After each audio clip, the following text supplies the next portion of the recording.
का जो ये टॉपिक है मेरा वो संगठित क्षेत्र और असंगठित क्षेत्र का है। ये टॉपिक जो है आपके इकोनॉमिक्स क्लास 10th में भी मिल जाएगा और जनरल जनरल के लिए भी आपको ये नॉलेज होने की बहुत ज़रूरत है। इसके पहले मैंने जो क्षेत्र आपको बताए थे कि जो हमारे आसपास के जो लोग काम करते हैं वो 3 सेक्टरों में बटे होते हैं, जैसे प्राथमिक, द्वितीयक और तृतीयक क्षेत्रों में। जिसमें मैंने आपको बताया था कि जो प्राथमिक होते हैं वो आपके नेचुरल रिसोर्सेज पे जो है वो डिपेंड होते हैं, जैसे सूर्य की रोशनी, पानी, इन सब पे, जैसे खेती वगैरह जो लोग करते हैं। सेकंड जो उसका विनिर्माण करते हैं, मतलब उसी को रिप्रोड्यूस करके फिर उसका बिजनेस करते हैं। थर्ड जो होते हैं जो उन दोनों में डेवलप करने में हेल्प करते हैं, जैसे कि आपका परिवहन हो जाता है, आपका इंटरनेट हो जाता है, दूर संचार, ये सारी चीजें मैंने आपको बताई थी। आज का जो टॉपिक है वो है संगठित क्षेत्र और असंगठित क्षेत्र का, मतलब आपका ऑर्गेनाइज सेक्टर, अनऑर्गेनाइज सेक्टर। इसके बारे में आज हम बात करने वाले हैं कि ये दोनों क्या होता है। सबसे पहले तो आप ये समझिए क्षेत्र क्या होता है। आसपास में जो लोग भी काम करते हैं वो कहीं ना कहीं हमारे कहीं ना कहीं जो काम कर रहे हैं वो कहीं ना कहीं हमारे आर्थिक, मतलब देश की जो इकोनॉमिक है, जो देश की जो इकोनॉमी है उसमें हेल्प होती है। लेकिन जिसका ज्यादा हेल्प होता है वो होता है हमारा संगठित क्षेत्र और ऑर्गेनाइज क्षेत्र, ऑर्गेनाइज सेक्टर। तो इसके बारे में हम बात करें, इसकी डेफिनेशन को हम एक बार समझते हैं और देखते हैं ये क्या होता है। तो एक मिनट, जैसे कि मैंने यहाँ पे लिखा हुआ है, संगठित क्षेत्र ऐसे कार्य उद्यम जहाँ रोजगार की अवधि नियमित हो। मतलब कि संगठित क्षेत्र वो होते हैं ऐसे कार्य या ऐसे उद्यम मतलब एंटरप्रेन्योर या बिजनेस, आप कुछ भी ले सकते हैं। ऐसे कार्य जो नियमित हो, मतलब जिनका जो एक रूटीन से हो, जिनका टाइमिंग फिक्स हो, सुबह या शाम, सुबह 8 से है तो शाम 5 बजे तक, और ये डेली हो, एक बेस पे होते हो। ये नहीं कि आज हो रहा है तो कल नहीं, एक ही नियमित समय पे चलते हो। फर्स्ट पॉइंट इसका। सेकंड जो आपका है सरकार द्वारा पंजीकृत हो, मतलब ये कहीं ना कहीं आपके जो है सरकार द्वारा रजिस्टर्ड हो, जिन्हें हम गवर्नमेंट भी बोलते हैं, गवर्नमेंट सेक्टर बोलते हैं। कहीं ना कहीं ये सरकार द्वारा रजिस्टर्ड होते हैं।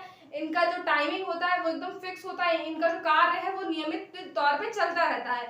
उसके बाद अगर हम बात करते हैं इनके एम्प्लॉयज की, जो इनके एम्प्लॉयज होते हैं उनको क्या क्या सुविधाएं मिलती हैं, तो इनको बहुत सारी सुविधाएं मिलती हैं। जैसे कि सिक्योरिटी की अगर हम बात करते हैं, इनको जो सुविधाएं मिलती है, जैसे ओवर टाइम कर रहे हैं, अगर वो ओवर टाइम कर रहे हैं, आपके जो ऑर्गेनाइज सेक्टर वाले हैं, जो आपके रजिस्टर्ड सेक्टर वाले हैं, गवर्नमेंट सेक्टर वाले हैं, अगर ये काम करते हैं एक्स्ट्रा करके, तो उनको ओवर टाइम भी मिलता है। सेकंड टॉपिक आता है सिक्योरिटी। इनको सिक्योरिटी के तौर पे कुछ पैसे होते हैं जो इनके प्रोविडेंट फंड में जाते हैं, कि इनको अगर कभी अगर आर्थिक स्थिति इनकी गिरती है तो वो पैसे ये काम में ला सकते हैं। बकायदा पूरा एक सिस्टमेटिक तरीके से होता है। इनको अलाउंसेस मिलते हैं, कंपनीज इनको अलाउंसेस देती है कि आपको टेलीफोन का हम बिल दे रहे हैं, या फिर आपके रेंटल, अगर आप रेंटल हाउस में तो आपको उसका रेंट देती है, और भी इनको एक्सपेंस अलाउंसेस देती है, या इनको डेली के तौर पे इनकी सैलरी में कुछ एड ऑन करती है। उसके बाद हेल्थ इश्यूज के इनका जो हेल्थ केयर करती है, मतलब हेल्थ से रिलेटेड, या तो इन्हें वो कैश के रूप में, इनको सैलरी के रूप में वो हर महीने कुछ ना कुछ इंक्रीमेंट करती है, या तो फिर इनके लिए प्रॉपर एक कार्ड होता है जिसे हम मेडिकल कार्ड बोलते हैं, वो भी इनको प्रोवाइड करती है।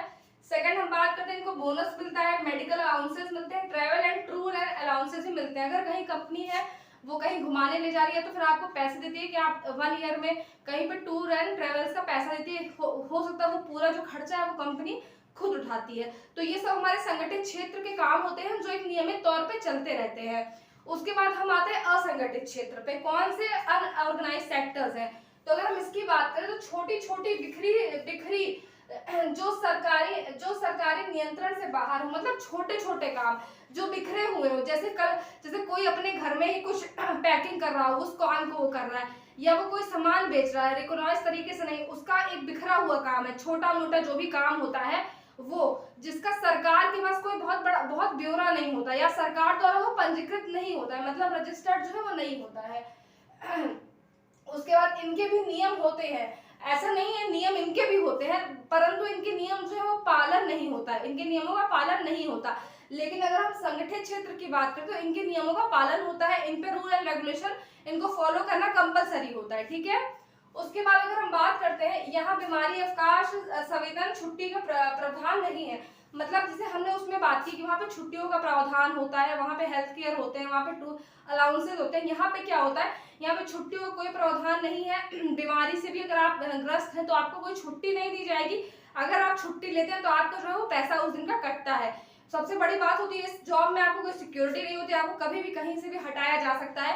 लेकिन अगर हम संगठित क्षेत्र की बात करें तो इसमें एक पूरा प्रोसेस होता है आपको हटाने के लिए भी, ठीक है ना। तो उसके बाद फिर यहाँ कभी भी हटाया जा सकता है। जैसे अब इसमें कैसे लोग आते हैं, तो इसमें जैसे लोग आते हैं जैसे कि आपके सड़क पर जो भी सामान वगैरह छोटी छोटी जो भी आपके फुटपाथ पर दुकान वगैरह लगाते हैं बेचते हैं वो आ सकते हैं असंगठित क्षेत्र में। मरम्मत कार्य से घर वगैरह बन रहे हैं, रोड वगैरह बन रहे हैं, तो उसके जो जो मजदूर वगैरह होते हैं वो भी असंगठित क्षेत्र में आते हैं। खेतों में काम करने वाले लोग आते हैं असंगठित क्षेत्र में। छोटे बुनकर वगैरह आते हैं, शिल्पकार वगैरह जो भी है, मतलब ये सारे जो लोग हैं आपके संगठित असंगठित क्षेत्रों में आते हैं, ठीक है। तो ये तो आपको समझ में आ गया कि डिफरेंस क्या होता है संगठित क्षेत्र और असंगठित क्षेत्र। अब सरकार यही असंगठित क्षेत्र में जो भी लोगों के साथ ना चाहते हुए भी जो भी लोगों को परेशानियां झेलनी पड़ती है, चाहे वो बीमारी की हालत में हो, उनको कभी हटाए, उनके पास कोई सिक्योरिटी नहीं, इसके लिए उन्होंने कुछ कुछ कानून बनाए हैं, कुछ कुछ अधिनियम बनाए हैं, उसको हम देख लेते हैं एक बार। जैसे इन सबसे बनने के लिए कारखाना अधिनियम जो बना है वो 1948 को बना था। कारखाना अधिनियम में ये है कि जो भी कर्मचारी जो भी काम कर रहे हैं उनकी सुरक्षा और स्वास्थ्य का खास तौर पे ध्यान दिया जाए, ये सारी चीजों में फैसिलिटी दिया जाए, उनको शुद्ध जल दिया जाए, और जो भी अगर उनको बीमारी है तो उनको छुट्टी दी जाए, उसके पैसे वगैरह ना कटे। मतलब इस तरीके का जो कानून है ये कारखाना अधिनियम है, इसको आप कहीं कहीं कोर्ट भी कर सकते हैं। न्यूनतम मजदूरी एक अधिनियम है, आप लोग याद रखिएगा, ये भी 1948 का है। न्यूनतम मजदूरी अधिनियम मतलब अगर कोई काम कर रहा है एम्प्लॉय या कोई कर्मचारी काम कर रहा है तो उसको कुछ ना कुछ पैसे तो मिलना ही मिलना चाहिए, और वो भी पैसे जो है वो इनके एक्ट के तहत निर्धारित होते हैं। उसके बाद हम बात करते हैं सेवा अनुदान अधिनियम, एक ये भी अनुदान होता है जो आपकी छुट्टी वगैरह से रिलेटेड होता है। उसके बाद दुकान एवं प्रतिष्ठान अधिनियम, अगर आप दुकान वगैरह खोल रहे हैं या कुछ भी आप ऐसा कुछ कर रहे हैं तो उसके लिए भी एक अधिनियम होता है, और बाकायदा ये रजिस्टर्ड होती है और इसके भी कुछ कायदे कानून होते हैं, आप उसको फॉलो करिए और इस तरीके से चीजें चलती है। तो ये गवर्नमेंट के कुछ नियम है। बाकी मैंने आपको इसमें जो है वो डिफरेंस बता दिया। आपको इस वीडियो को देख के आपको इकोनॉमिक्स के जो भी आपके चैप्टर्स हैं आपको उसमें हेल्प मिलेगी, और अगर इससे रिलेटेड कुछ आपके कॉम्पिटिटिव एग्जाम में भी कुछ आता तो आपको इससे भी आपको हेल्प मिलेगी।